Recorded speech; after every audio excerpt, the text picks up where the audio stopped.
guys. So just finished work and these came in the mail today. These are my tubular arms.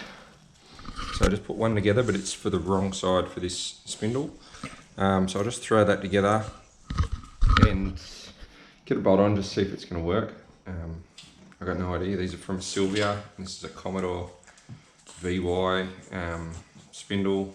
I don't know whether the ball joints are the same size and taper, but I know that is very common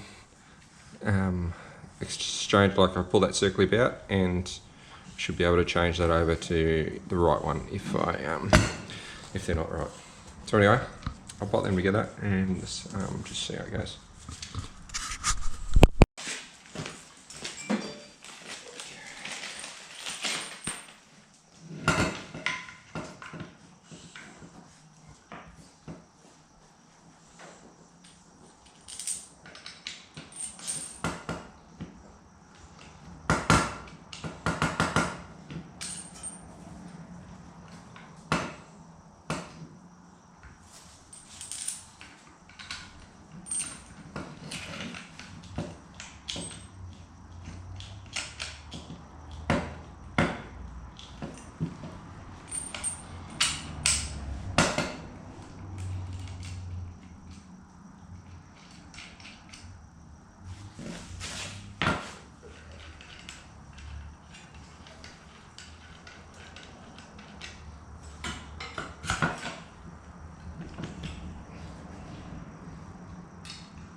Well, it feels pretty good.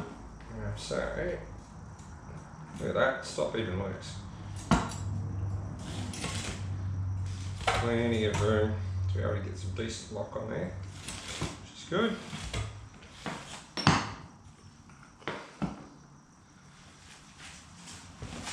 Just give it a rough measurement of how wide it's going to be. This has got to be pretty much perpendicular, I think.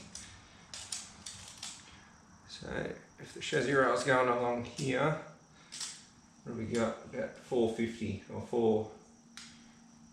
probably 460 to the hub face. Interesting. Yeah, so these are all adjustable, that's adjustable. Yeah. Pull over. Up.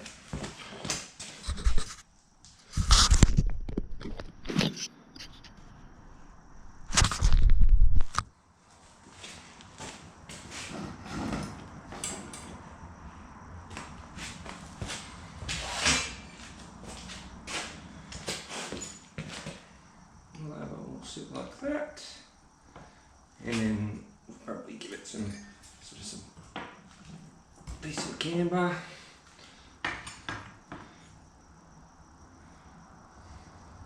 Sweet. So now I can figure out how wide my chassis rails can be and whether or not the motor can fit inside that. So yeah, sick. That means I'll be able to do the chassis rails and get it rolling, hopefully. Happy.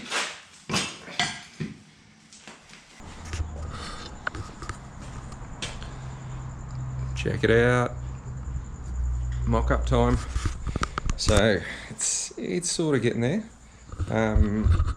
Just sort of went and bought some steel today, mocking up the rails, the front end, just measuring everything. It's going to be so tight, all of this, but it looks like it will work. So that's the wheelbase is sort of correct there to fit under the Mini. These rails will have to go up to meet there, and they also have to kick out as soon as I can after here. I'll kick them out and along there. It's about the height the chassis is going to sit at the front. The motor will sit like pretty close. It starts about there. And it's a front sump motor, so I'm hoping that by about here, there's the gap there, which the steering rack will be able to fit through. This is, yeah, it's been really tricky to try and sort of work out.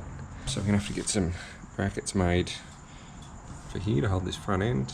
I measured between these struts, they're sort of just roughly in there at the minute. And there's a little bit over 700 mil, 710 I think. And with the width of the LS1 plus the exhaust manifolds, there should still be, you know, a bit of clearance either side for that.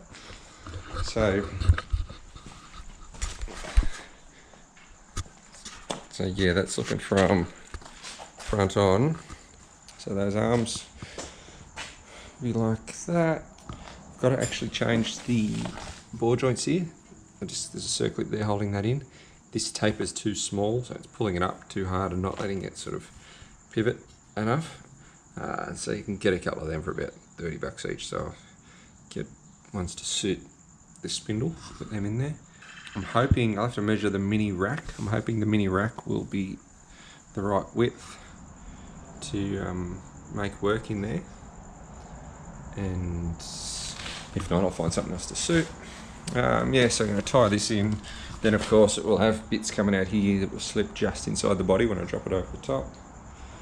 I lowered the four-link brackets, the shock brackets on there, so it's lowered it down quite a bit now. It should fit underneath pretty easily. But yeah, that's very start of the mock-up for the chassis.